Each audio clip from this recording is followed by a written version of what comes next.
On episode 594 of the 40 Plus Fitness Podcast, we discuss the 7 elements of a great wellness journal. You can find the full show notes for this episode at 40plusfitnesspodcast.com/594.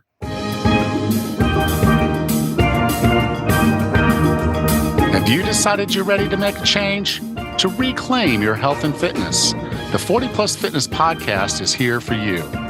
Each week, we dive deep into health and fitness topics that affect those of us over 40. I'm Coach Allen. I'm an NASM certified personal trainer with specializations in corrective exercise, behavior change, performance enhancement, and fitness nutrition. A Precision Nutrition Level 1 coach, a FAI certified functional age-linked specialist, and an OTA Level 2 online trainer. Each week, I'm joined by our co-host, Coach Rachel. She is an NASM certified personal trainer and a RRCA Level 1 run coach. Let us be your coaches as you find your way on your health and fitness journey. All right, let's go.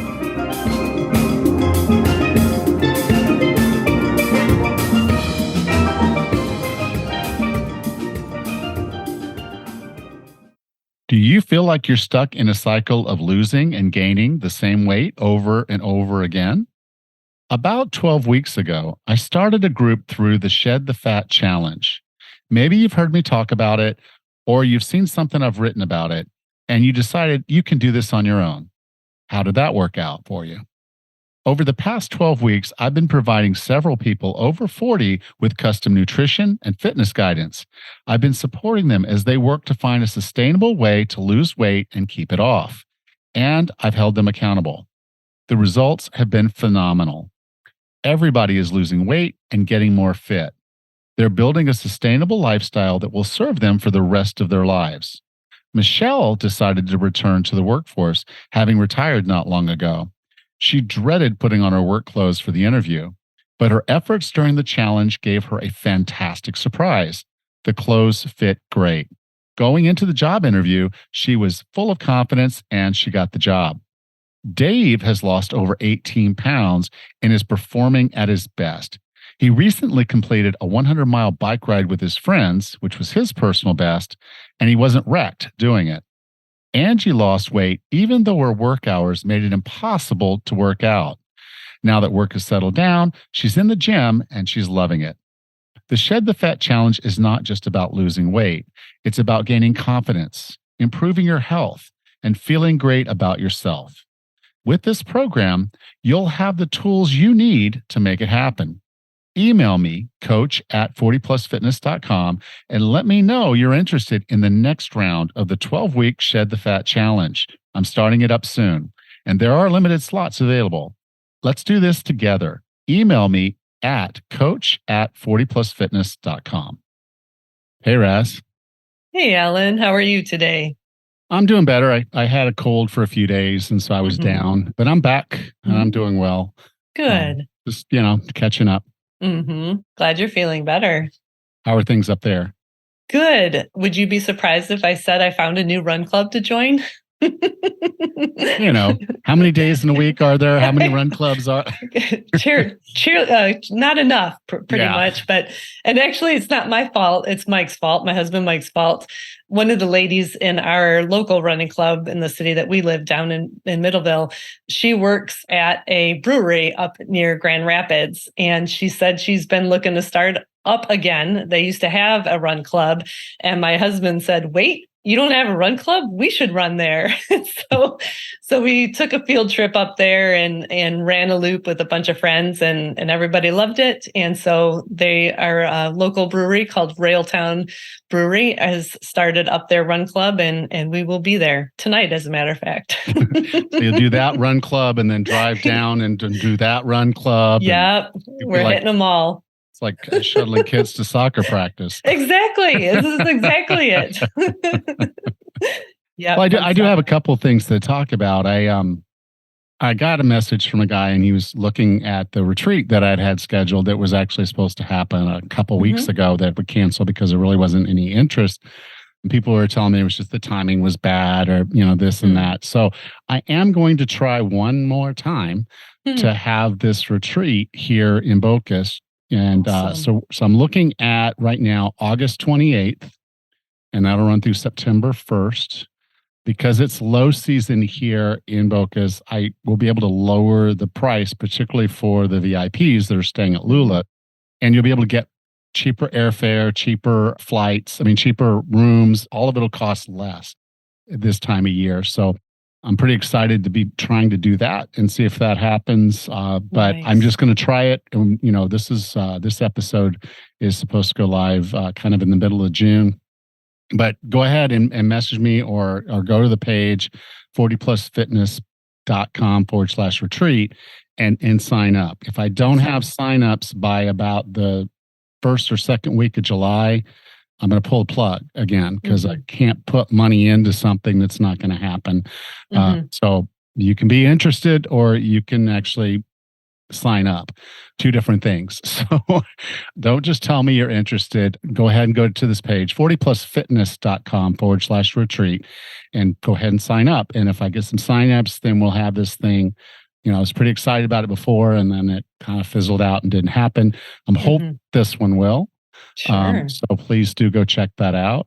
And I also have a few slots left in my personal training for the 12-week Shed the Fat program. So if you're interested in that, one of the interesting things to think about is that if you do 12 weeks training, you're going to be in a lot better shape when you come to the Mhm. retreat on August Mhm. 28th. So consider that. Consider checking that out. And you can go to 40plusfitness.com, message me from there, and we can talk about getting you on the 12-week program. Awesome. That sounds great. All right. So you ready to talk about journaling? Sure.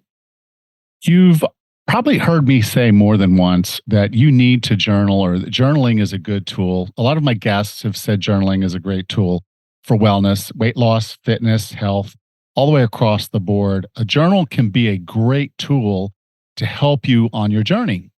The question is, what should go into a good or a great wellness journal? So I want to talk about that today. When you think about a wellness journal, it's going to be custom to how you want to approach your journey. Things that matter more to you may matter less to me, and vice versa. So take these. These are just ideas. You could probably add other things you want to do. Some people will do a whole lot of extra logging. Others want a very succinct and concise log. So it's really up to you how deep you go into this. But this is really about learning. This is a tool to help you learn, a tool to help keep you on track, a tool to keep you motivated. And so I strongly encourage you to journal as a part of your journey. So when I talk about a journal, I basically break my journal into two pieces. So I've got my global or kind of my planning stage of this. So it's kind of the first few pages where I'll go through and break down my goals and my vision.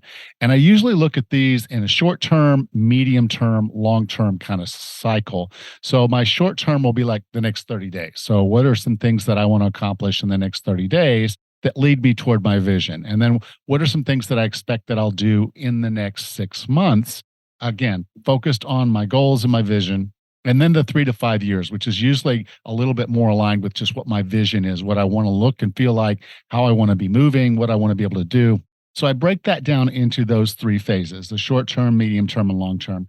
And I have all those documented. And so what I know is that my 30-day goals are going to lead toward me being able to hit my 6 month goals, which are going to lead towards me being able to hit my long term goals, which are usually in the range of somewhere between 3 to 5 years. So, that question, where do you want to be in 5 years? It's kind of that mindset of a vision. What am I aiming at? And then making sure everything I'm doing in between is leading towards that long term. And that's a part of my global approach, the journal. And that's the front of my journal. And then like I said, I've set my 30-day goals. So now I work day to day. And so I set a daily setup, and each day I record a gratitude. What am I grateful for today? And it doesn't have to be anything huge. It can just be that we got rain because I live on an island and we need water. It can be that I had a great evening hanging out with my wife, or I enjoy spending some time with our dogs, or I went for a wonderful walk and just saw a sloth. It could be anything. But what's something today that I'm grateful for? And I do that first thing in the morning. That's the very first thing I do. And then I write my daily intention. What is the thing that I need to do today to move the needle forward? And so when I'm looking at my wellness, That could be get my walk in. That could be get my lifting in. That could be whole food. It could be get myself into ketosis. It could be a number of different things. But what's my intention today? What am I going to do today? And having just one intention, because I've found if you have too many and you try to do too many things at one time, some of them get lost in the mix. So I have one major intention for each day. The next is basic logging. So if I'm doing a workout, I log my workout. If I'm looking at my nutrition, then I go ahead and I log my nutrition. And a lot of times I will do this on hard copy just to see that I'm sticking to my goals.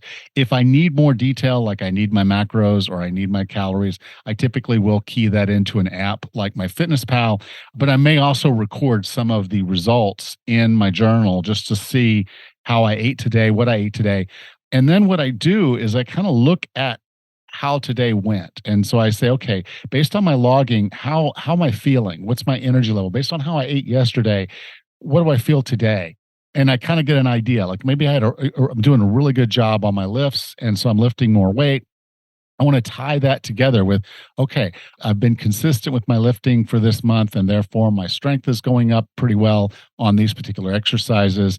And so I kind of take my log and I tie that into key findings. Like, what are some of the takeaways that I have from what I did? That lends into what went well today. So I'm always going to end a day with what do I feel like I did well on, so I can feel that success. I can celebrate that success in my journal. And then the next step, the next one is learnings. Okay, so did I do something poorly? Did I do something or something didn't go well? And I learned something from this. So what did I learn today is the next one. And then the final one is just wins. I finish out the day and say, okay, what are my key wins today? And so when I talk about the 7 things that are a part of my wellness journal, it includes the global, which is my number one is my goals and vision. Okay. And then the rest of them are daily. I do a daily gratitude. That's number 2. I do a daily intention. What am I going to do today that's most important? That's number 3. Number 4, logging and tying. So I log what I've done, my workouts, my walks, my food, my sleep, anything I feel like I need to be working on. I'm logging that and then I'm tying that to what is going on in my life. And then number 5 is the what went well today. So giving myself a what went well. I know my lifts were good, my walk was good. Maybe I bonked on my walk, and that's what I learned. So that's the next one. 6.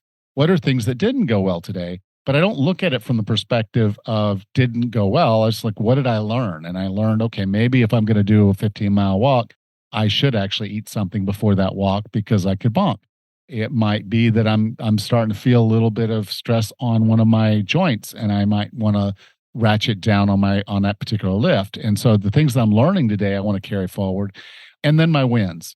It's very important to celebrate each time you do something. If you hit your goals for the day, you're working towards consistency, you're getting the things done. Celebrate those often and celebrate even the small ones. So I take some time to write those things down. Now, something I also do, which you don't necessarily have to do, is I do a weekly recap at the end of the 7 days. So I'll do the global and I'll do the dailies, and then I'll have the 7-day recap, my weekly recap. And that's where I kind of flip back through my week and I say, okay, what are some of the things that I did this week that were good? What are some of the things I learned this week? And I just kind of refocus my next week and saying, okay, based on what I've learned, based on what went well, what do I want to press on? What do I want to be more intentional on this next week? And that kind of wraps up my journal. I don't do a monthly recap, although I do go back at times and look to see that I've reached my 30-day goal. And then again, if I need to reset that goal, I will recap and reset. But generally, my 30 days are probably not going to be too different from my next 30 days building towards my 6 months. I tend to stick with stuff a little bit longer, but you may want to periodize. You may want to do something a little different. So you may change up every 30 days or every 6 weeks, whatever makes the most sense for you. I tend to be a little bit more on the consistent side of doing the same thing. As long as it's working, I don't really shake things up too much. But I hope this has been helpful for you. I do value journaling a whole lot. I do it all the time. It's a pretty regular thing for me. I don't do it all the time, but I do it quite a bit. It is a great way to keep yourself on track. It's a great way to document what you've done and what works and what doesn't work. You can look at your food and how your energy level is. You can look at your movement and maybe some pain and things that are going on. And it can give you some great information, some great data for you to understand how your body responds to the things that you're doing. So I highly recommend that you do a journal. And if you want to do a great wellness journal, I encourage you to use all 7 of the elements I talked about today. Welcome back, Raz. Hey, Alan. So, fun story. I love journaling. It's a great idea, and I have all my athletes do it, although I don't really do it myself. But after listening to how you line up your journal, I think I'd like to give it a try. I know it would be beneficial for myself to do it, but I have seen how successful it is for athletes in particular to journal. So, sounds like a great thing to do. Yeah, this is not a boil the ocean, spend a lot of time kind of thing. This is a pretty simple thing. Like, yeah, I do spend probably about an hour, half an hour, maybe going through my goals, my vision. And that's really just, every month I kind of, at the end of the month. So as we're recording this, I'm sitting down thinking about what I want to do for June, what I want the last half of this year to look like. And so as I go through that, I'm like, okay, here's what that looks like. Here's what I want to accomplish in 30 days. And that gives me a good idea of what each day needs to look like. And so that kind of helps with the motivation to know, okay, for me to do this, meet this goal, I've got to look at each day.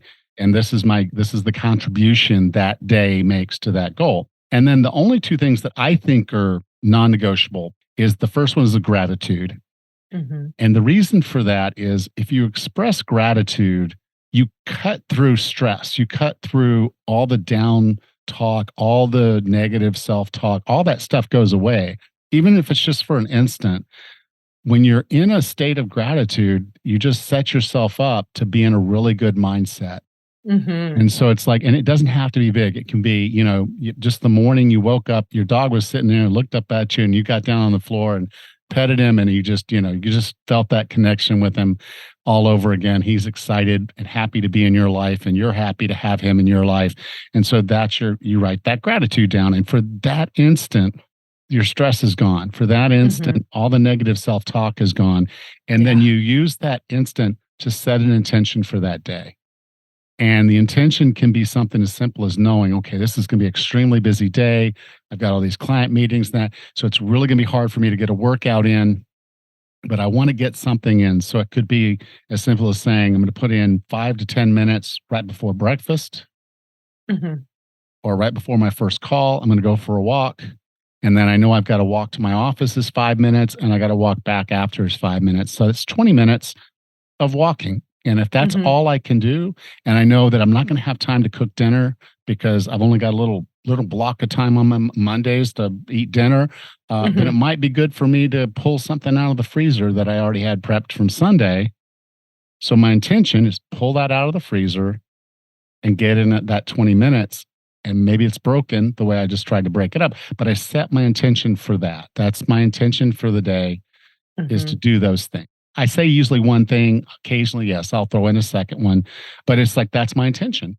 And what it does, it keeps me on track. It keeps me from having to call out and order pizza. It keeps me sure that I'm satisfied with 20 minutes of walking when I know I could do 3 hours of walking, but I have to be satisfied with 20 minutes because that's where I am with what I have. And so I just think those 2 things can help you set up each day to be successful and then to measure that success with, okay, did I meet my intention today?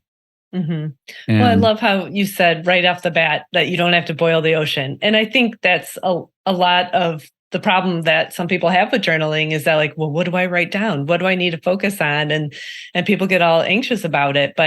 And secondly, starting with the gratitude part, what's going right, something positive. And the reason why I think that's particularly important is that, it is really easy to find in our lives all the things that have gone wrong or things that are going sideways or things that are just being a pain in the side. But when you start with something that's positive, that things that are going right, something that you feel gratified for, that can learn how to look for happiness and realize some things that bring you joy that you may not instantly think of. So I think that's a really helpful practice. And then you went on to say that And like I always like to say, if you can't measure it, you can't monitor it.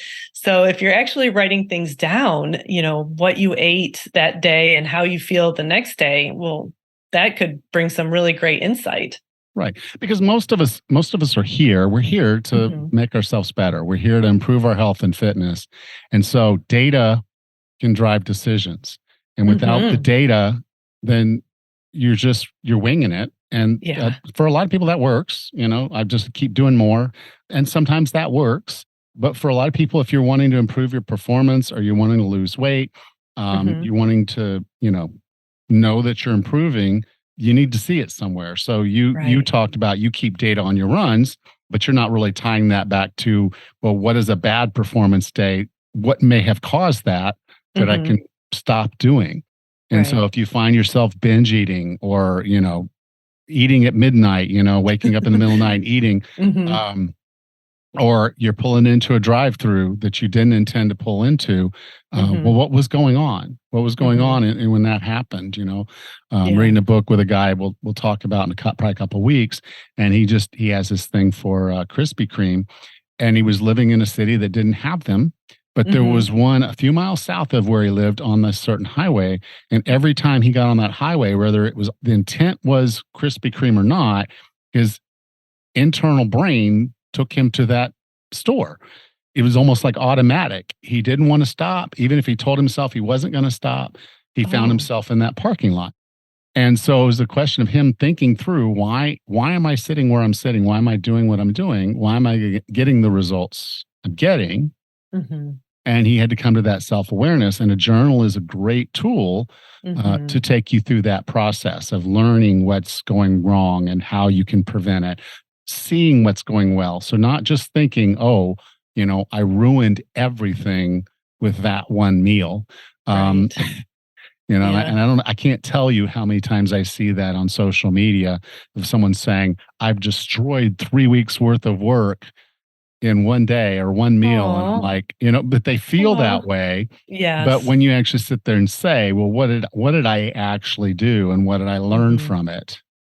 So that's an interesting part of the written word too, is that if you're truthful in your journaling, so you went out and had a wonderful birthday dinner with a loved one and celebrated with a wonderful dinner and delicious dessert, there's a lot to be grateful for and happy about in that moment.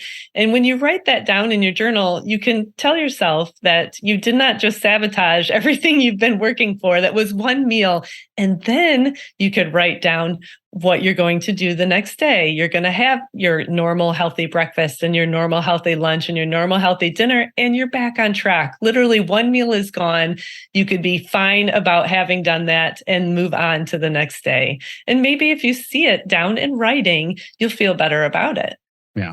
And then again, I always like to close out on a positive note. I like to start on a positive note with the gratitude, and I like to close this out, the day out, with what were one of my wins. And so if my intention was just to walk to 20 minutes and eat the prepared meal, pull it out of the fridge and freezer and have it ready for tonight, and I did that, that's a win. Sure. Those are both wins. And so I can say I walked my intention and I ate my intention.